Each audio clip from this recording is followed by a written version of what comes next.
Good morning, class. I hope all you are good at your home and constantly paying attention to your studies. Now, it's your history class time, and the chapter which we are going to study is From Traders to Rulers, व्यापारियों से लेकर शासकों तक। इसका मतलब क्या हुआ basically कि जो ब्रिटिशर्स थे वो धीरे धीरे वो इंडिया में आए थे व्यापार करने के लिए, ट्रेडिंग के लिए, कि उन्होंने राजाओं से परमिशन मांगी कि हमें यहाँ ट्रेड करने की इजाज़त दी जाए। लेकिन और धीरे धीरे उन्होंने इवेंचुअली क्या किया, अपने पावर इस्टेब्लिश करते हुए हमारे नेशन पे अपना कब्ज़ा कर लिया और वो रूलर्स बन गए। So in this chapter we will study कि कैसे जो अंग्रेज़ थे व्यापारियों से लेकर शासकों तक पहुंच गए। हाउ मतलब how possibly they come for trade, और धीरे धीरे करके उन्होंने अपना जो है वो शासक बना लिया।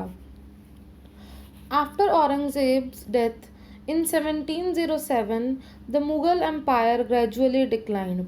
औरंगज़ेब की मृत्यु जब 1707 में हुई तो उसके बाद जो मुग़ल साम्राज्य था उसका अंत आ गया। New regional powers emerged, and by the mid 18th century, Mughal rule continued only in the regions around Delhi. धीरे धीरे नए एम्पायर्स आने लगे और जो मुग़ल शासकों का राज था वो सिमट कर सिर्फ दिल्ली और उसके इर्द गिर्द की जगहों पर ही रह गया। At this time, the English East India Company emerged as a chief contender for political supremacy in India. और इसी समय पर जो इंग्लिश ईस्ट इंडिया कंपनी थी वो सबसे बड़ा जैसे सुप्रीम पावर बन के इंडिया में घुसने की कोशिश कर रही थी। The East India company wanted only facilities to carry out trade profitably, but its agents in India saw that it was impossible to have these facilities without prince friendly to them. Basically east India company क्या चाहती थी कि उन्हें आराम से आज़ादी से ऐसी फैसिलिटीज़ मिलें कि वो व्यापार कर सके और प्रॉफिट कमा सके। लेकिन जो उनके एजेंट्स थे जो भारत में रह रहे थे वो ये समझ गए थे कि बिना राजाओं की परमिशन के, बिना राजाओं की वजह से, उनके बिना जो है, अगर राजा उनके इस व्यापार से खुश नहीं है तो उन्हें मिलिट्री प्रोटेक्शन नहीं देता है अपनी, तो ये मुश्किल है यहाँ पर व्यापार करना। He had to be given military protection to remain as a throne, and this could not be given without some control over him. How they did come to be masters of a vast empire. In this chapter you will see how this became about. देखो कि कैसे वो राजाओं की help चाह रहे हैं, उनकी मदद चाह रहे हैं ताकि उनका जो मिलिट्री प्रोटेक्शन है वो मिले और वो बड़े आराम से जो है वो व्यापार कर सकें। लेकिन इस व्यापार से लेके और इंडिया पे राज करने तक कैसे पॉसिबल हुआ, अब ये सब हम इस चैप्टर में पढ़ेंगे। The English east India company. In 1600, Queen Elizabeth I granted the East India Company the monopoly to trade with India through a charter. 1600 सदी में क्वीन एलिजाबेथ वन थी जो उसने ईस्ट इंडिया कंपनी को ग्रांट किया कि वह सिर्फ और सिर्फ जो है इंडिया के साथ व्यापार करेगी थ्रू चार्टर। चार्टर्स बेसिकली क्या होते थे, एक रिटन स्टेटमेंट्स होते थे जिस पे अधिकार लिखे होते थे कि क्या क्या अधिकार हैं। This mean that no other trading group in England could compete with the East India Company. जिस चार्टर का बेसिकली मतलब ये था कि कोई भी जो है ट्रेडिंग कंपनी जो है वो इंग्लैंड की जो ट्रेडिंग कंपनी है वो कम्पीट नहीं करेगी ईस्ट इंडिया कंपनी को, सिर्फ और सिर्फ वही जो है वो राजा रहेंगे। With the help of this charter the company could venture across the seas looking for new lands from where it could buy goods at a cheap price and carry back them to Europe to sell at higher prices. इसके बाद उन्होंने क्या किया, उन्होंने कुछ ऐसी ज़मीनें ढूंढनी शुरू करी कि जहाँ से उन्हें कुछ सस्ता सामान मिले और अच्छा सामान मिले और वह उसे यूरोप में वापस ला करके दुगनी या चार गुनी कीमतों पर बेच सकें और अच्छा प्रॉफिट जो था वो कमा सकें। But other European natives had already entered India and the royal charter had no power against them. जो लेकिन क्या था, जो यूरोपियन नेटिव्स थे वो ऑलरेडी इंडिया में आ चुके थे व्यापार करने के लिए, और ये उनके विरुद्ध कुछ नहीं कर सकते थे. The Portuguese has already reached India in 1498, even before Babur came here and much before the East India Company was granted a charter. और तो और उससे पहले जो पोर्टुगीज थे वो भी यहाँ पहुँच चुके थे और व्यापार कर रहे थे. तो अब इंग्लैंड जो ईस्ट इंडिया कंपनी थी वो उनका भी कुछ नहीं बिगाड़ सकती थी. They had established their settlements in Goa, Daman and Diu. वो अपनी जो इस्टेब्लिशमेंट्स थी वो गोवा और दमन और दीव जैसी जगहों पर बसा चुके थे जिससे वो व्यापार करते थे. The Portuguese were able to control the seas because of their high navigation skills. जो पुर्तगाली थे वो इतने ज़्यादा काबिल थे क्योंकि वो इतना अच्छा समुद्र पे कंट्रोल करते थे, क्योंकि उनकी जो नेविगेशन स्किल्स थी, जो डायरेक्शनल स्किल्स थी, नेविगेशनल स्किल्स थी, वो बहुत अच्छी थी. But they were Oersted from their possessions because of competition from the Dutch and the British. लेकिन क्या था कि वो बहुत ज़्यादा, जैसे उनके बीच में एक वो रहता था कि एक दूसरे को अपने पद से हटाकर उस पर हक जमाने वाला जो सिस्टम था वो बहुत चलता था. The Dutch had established their trading centres at Surat, Broach, Nagapatam and Chinsurah इन बंगाल. और जो डच थे वो भी अपना जो शासक था वो इस्टेब्लिश कर चुके थे. उन्होंने जो ट्रेडिंग सेंटर्स चुने थे वो था सूरत, बरोच, नागापट्टम और चिंसूरा जो था बंगाल में. ये जगहें उन्होंने चुनी थी व्यापार करने के लिए. But they were more interested in the spice islands. लेकिन जो मसालों वाले आइलैंड्स थे जहाँ मसालों की खेती थी वहाँ के लिए वो बहुत ज़्यादा इंटरेस्टेड थे. After an agreement with the British, they gave up all the claims on India to concentrate on the Spice Islands. और बाद में अंग्रेज़ों के साथ एक एग्रीमेंट पे उन्होंने सारे ये अपने जो तट थे जिन पे उन्होंने कब्जा किया हुआ था वो छोड़ दिए और सिर्फ मसालों वाले आइलैंड्स के ऊपर कंसंट्रेट करने लगे. They soon the French traders arrived on the scene. और जल्दी वहाँ पर फ्रेंच ट्रेडर्स भी पहुँच गए थे. They establish their trade settlement at Pondicherry. उन्होंने अपनी जो ट्रेड सेटलमेंट थी वो पौंडीचेरी पे करी, जिसे पुदुचेरी भी कहा जाता था.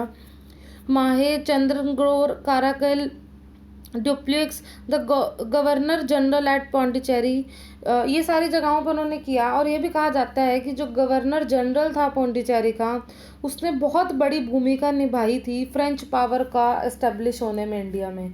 इंडिया में फ्रेंच पावर को इस्टेब्लिश करने के लिए गवर्नर जनरल की बहुत बड़ी भूमिका जो है वो रही है. During the 17th and 18th centuries, 17वीं और 18वीं सदी के काल में there was a stiff competition for control over maritime trade. और उस समय पे बहुत बड़ा कंपटीशन था आपस में, जो कि मैरीटाइम ट्रेड, जो समुद्र के थ्रू ट्रेड होती थी, उस पर कब्जा करने का. The rulers of these countries framed economic policies to protect their oversea trades, interest again foreign competitions. तो कुछ राजाओं ने कुछ रूल्स भी बनाए कि किस किस तरीके से ट्रेड्स होंगी, क्या क्या क्राइटेरिया रहेंगे. The policy was called mercantilism. उस पॉलिसी को मर्केंटलिज्म कहा गया. The English allowed goods to be imported into England only in English ships. तो जो इंग्लैंड वालों ने क्या करा, जितने भी गुड्स इंपोर्ट होते थे उन्होंने कहा कि सिर्फ इंग्लिश शिप्स में जाएंगे. This enabled the English to regulate the type of goods entering England.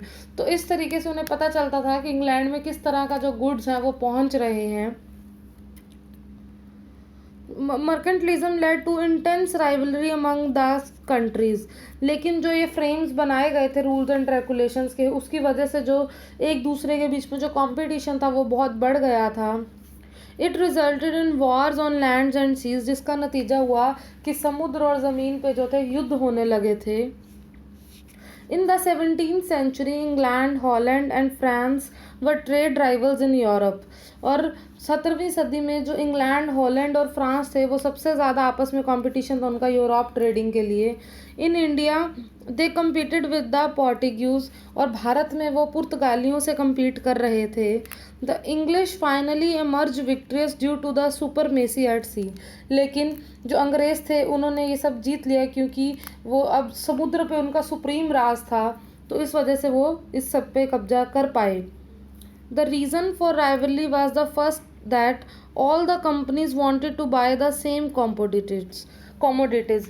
इस युद्ध के पीछे सबसे मुख्य कारण ये था कि सारी जितनी भी मतलब राइवलर्स थे, जितने भी आपस में कॉम्पिटिटर्स थे, उन सबको सेम तरह का सामान ही चाहिए था। बेसिकली कॉटन, सिल्क जो बहुत ज़्यादा प्रोड्यूस होती थी इंडियन मार्केट में। सिमिलरली स्पाइसेस, जो जैसे स्पाइसेस मसाले थे, जो जैसे पेपर, काली मिर्च, लौंग, कार्डेमम, दालचीनी, इलायची, सिनेमम, दालचीनी, तो इसकी बहुत ज़्यादा डिमांड थी। The only way the trading companies could flourish was by led to fierce battle between the trading companies. तो एक ही रीज़न था मेन युद्ध के पीछे कि सबको सेम चीज़ों की जो डिमांड थी। This This urge to secure markets led to fierce battles between the trading companies. Throughout the 17th and 13th centuries, they sank each other's ships, blockaded the sea routes, and prevent the rival ships from moving with supplies. और 17वीं सदी में तो ये भी होने लगा कि एक दूसरों की कश्तियाँ डुबो दी जाती थी, रास्ते बंद कर दिए जाते थे, और तो और जो सप्लाईज वाली शिप्स थी उन्हें रोक दिया जाता था, आगे नहीं बढ़ने दिया जाता था। Trade was now carried on with arms and trading ports are fortified. अब क्या था, अब हथियारों का इस्तेमाल होना लगा था ट्रेडिंग के लिए। अब जो पोर्ट्स थे वो मतलब युद्ध स्थानों में बदल गए थे। This efforts to carry on trade with arms gave rise to conflict with local rulers. लेकिन अब हथियारों के साथ जब व्यापार होने लगा था तो इसकी वजह से जो लोकल रूलर्स थे उनके मन में कहीं ना कहीं शंका उत्पन्न हो गई थी। उनके मन में अब शंका आने लगी थी कि इसके पीछे मुख्य रीजंस क्या हैं। The companies found it very difficult to separate trade from local politics. लेकिन अब क्या था, अब लोकल रूलर्स की बात तो इन्हें माननी पड़ती थी, तो कंपनीज को बड़ी प्रॉब्लम आ रही थी कि अपना बिजनेस जो था, अपना ट्रेड था, वो कम्प्लीटली सेपरेट कर लें लोकल पॉलिटिक्स से। Let us see how this was finally resolve. अब हम आगे देखेंगे किस तरीके से उन्होंने ये सब कुछ जो था लोकल रूलर्स से छीन लिया और इस पर completely independence pi. We will see this in the next topic. Basically अब तक हमने क्या पढ़ा बेटा, हमने अब तक पढ़ा कि कैसे मुग़ल एम्पायर का एंड हुआ, और जो इंग्लिश ईस्ट इंडिया कंपनी थी वो क्या चाहती थी, वो सिर्फ और सिर्फ व्यापार करना चाहती थी इंडिया में आके। लेकिन हुआ क्या, कहीं एक टाइम था जब वो राजाओं से परमिशन सीख करते थे ट्रेडिंग के लिए, और एंड ये हुआ कि अब राजा उनके गुलाम हो गए थे। उन्होंने कम्प्लीटली जो था पूरे नेशन पे अपना जो पावर की वजह से अपने आप को स्टेब्लिश कर लिया था। और हमने देखा कि कैसे फ्रेंच, पोर्टुगीज़ में जो था आपस में बहुत ज़्यादा, जो ब्रिटिशर्स थे इनमें बहुत ज़्यादा कंपटीशन था ट्रेडिंग को लेके, क्योंकि मेन प्रॉब्लम क्या थी, इन सब की डिमांड सेम थी। इंडिया या यूरोप की मार्केट्स जो थी वो कॉटन, सिल्क के लिए बहुत फेमस थी, और साथ ही साथ जो स्पाइसेस थे बेसिकली, जैसे क्लोव्स, जो लौंग थे, दालचीनी थी, इलायचियाँ थी, काली मिर्च थी, तो ये चीज़ जो थी बहुत ज़्यादा अच्छी थी यहाँ पे उपज, और इसकी डिमांड भी बहुत थी उधर, तो इससे अच्छी जो मतलब इनको समृद्धि मिलती थी, अच्छा पैसा मिलता था। तो ये भी रीज़न था कि सेम डिमांड होने की वजह से भी एक दूसरे को ट्रेड में टिकने नहीं देना चाहते थे, और धीरे धीरे इनके बीच में युद्ध होने लगे थे। तो अब लास्ट में जो युद्धों के बाद जिस तरीके से भी जो ईस्ट इंडिया ने अपना जो कब्जा इस्टेब्लिश कर लिया, ज़्यादा पावर होने की वजह से, सुपरमेसी होने की वजह से, लेकिन अब प्रॉब्लम थी लोकल रूलर्स, क्योंकि राज शासकों के बिना परमिशन के तो वो कर ही नहीं सकते थे कुछ।